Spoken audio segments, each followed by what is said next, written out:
ধন্যবাদ জানাই এবং আমাদের পূজা মণ্ডপী আমরা আশা করি আজকেও বিশেষভাষী সম্পাদক আমাদের বলবো আমরা সংখ্যামুক্ত। আওয়ামী লীগ কিন্তু বরাবর এই হিন্দু সম্প্রদায়কে ত্রাণকারী হিসাবে ব্যবহার করার চেষ্টা করেছে। এটা কিন্তু আপনাদেরকে ব্যবহার করার চেষ্টাই করেছে। আপনারা দেখেন, আপনারা বিগত আওয়ামী আমলে আপনারা যে পরিমাণ নির্যাতিত হয়েছেন, সেই নির্যাতন কোনোদিন আওয়ামী আমল ছাড়া অন্য কোনো আমলে এই ঘটনা ঘটেনি।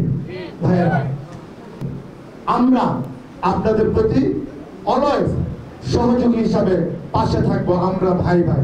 আমাদের একদিন চেয়ারপারসন দেশনায়ক তারেক রহমান বলেছেন, সংখ্যালঘু বলতে কোনো বিষয় নাই, হিন্দু মুসলিম আমরা সবাই ভাই ভাই। আমরা কিন্তু সবাই ভাই ভাই, আপনাদেরকে ওইভাবেই জানি। আমাদের চেয়ারম্যানের নির্দেশনা অনুযায়ী আমরা ওইভাবে মনে প্রাণে মানি। আমি মনে করব আপনারাও কিন্তু সেই সহমর্মিতাটা আপনারা প্রকাশ করবেন ইনশাআল্লাহ। যে অনুপ্রবেশকারীদের যে সমস্যা, আওয়ামী লীগ চলে গেছে, ভেগেছে, কিন্তু তাদের দূষণরা কিন্তু এখনো রয়েছে, বিভিন্ন জায়গায় প্রবলেম করছে, সমস্যা করছে। এই যে আপনারা দেখেন বিভিন্ন জায়গায় শ্রমিক অসন্তোষ তৈরি হচ্ছে, সাভারে দেখছেন কি হয়েছে। এগুলো আপনাদের কি মনে হয়? এগুলো কিন্তু আওয়ামী লীগের সেই প্রেতাত্মারা এইসব ঘটনার পুনরাবৃত্তি ঘটাচ্ছে।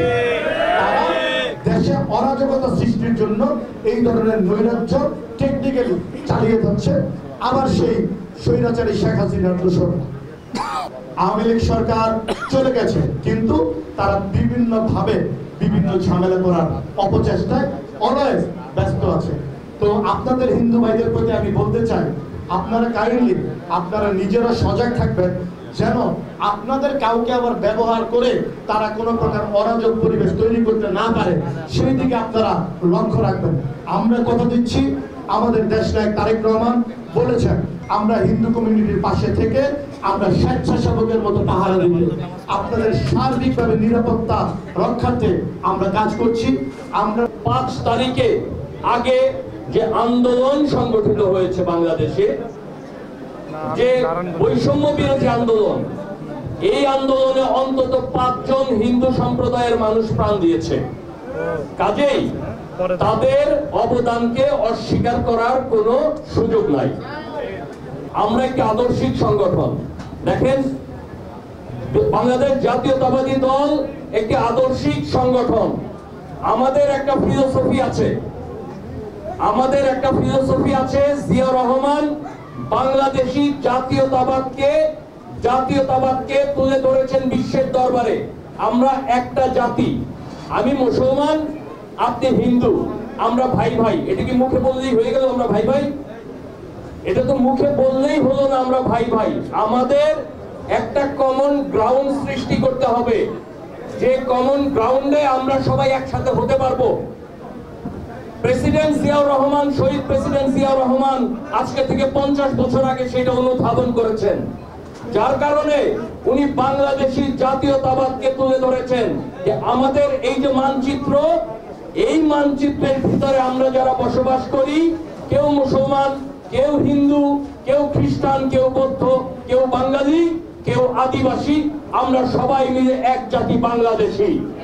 অতীত স্বৈরাচার এই হিন্দু সম্প্রদায়কে ব্যবহার করে হিন্দু সম্প্রদায়ের অনুষ্ঠানে আঘাত এনে, ধর্মীয় উপাসনালয়ে আঘাত এনে তাদের স্বার্থকে, শুধু রাজনৈতিক স্বার্থকে চরিতার্থ করার জন্য চেষ্টা করেছে।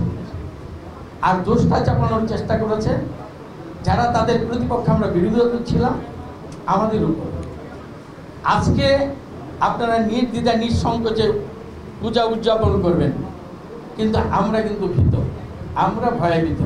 এই জন্য এই পূজা নিয়ে, এই হিন্দু সম্প্রদায়কে নিয়ে তারা অনেক দিন রাজনীতি করেছে। অতীত স্বৈরাচার এখন ষড়যন্ত্র করে যে কোনো ঘটনা করবে না, আর সেই ঘটনার দায়ভার অন্যের উপর ফেলবে না, এটা তো বলা যাচ্ছে না। সেই জন্য আমরা ভয়ভীত, আমরা ভীত। কিন্তু আপনারা ভীত হওয়ার কোনো কারণ নাই, কারণ আজকে আপনারা সম্পূর্ণ নিরাপদ। কারণ আপনাদের ব্যবহার করার জন্য আমরা রাজনীতিবিদরা আসি নাই, আপনাদেরকে ব্যবহার করব না। আপনারা এই দেশের নাগরিক, যাকে ইচ্ছা তাকে পছন্দ করবেন, ভোটে আপনারা ভোট দিবেন, এটা আপনাদের অধিকার, গণতান্ত্রিক অধিকার। এই অধিকারকে সম্মান করে বিএনপি, শহীদ প্রেসিডেন্ট জিয়াউর রহমান এই বিএনপি প্রতিষ্ঠা করে বিএনপির নেতাকর্মীদের একটা আদর্শ উপহার দিয়ে গেছে। সেটা হলো দেশপ্রেম আর দেশের মানুষের কল্যাণে কাজ করা। সেখানে ধর্ম বর্ণন তো নাই, সকলের জন্য, আমরা সকলের জন্য কাজ করি।